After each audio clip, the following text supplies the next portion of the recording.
Why is the roots of parenting with nonviolence rooted in social justice? You know, that's a very profound question, because we just take for granted the parenting we see around us. We don't often have a chance to critique it or think about it.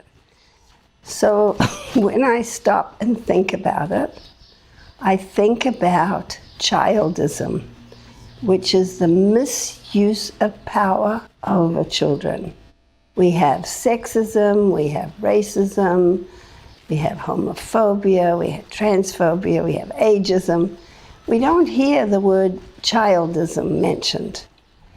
And let me say that again, the misuse of power over children.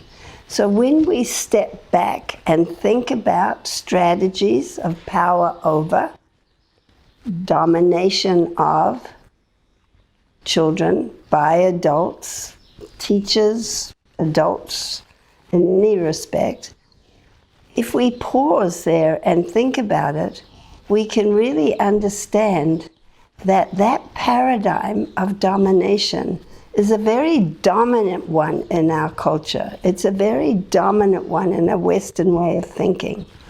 And ahimsa, which is another word for nonviolence, is the philosophy of to do no harm. So the shift from power over to power with, from oppression to ahimsa, to do no harm, causes us or leads us to step back and think about what are all the oppressive ways that children are treated. And when we stop to think about that, we can pause and say, do I like consequences? Do I like physical threats or emotional threats? Do I want to live? Is that considered a healthy relationship for an adult? Well, the answer is no.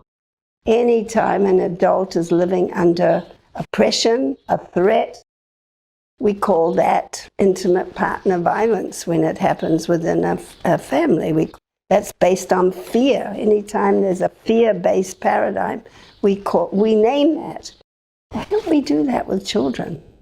So that's what my work is about, is shifting the paradigm from a fear-based oppression, shifting it to a philosophy of nonviolence, a deep and honoring respect for the core dignity and humanity of a human being who happens to be a child, to do no harm, make it an intention to do no harm, and to really think about what does it mean to raise children with nonviolence, that deep honoring respect.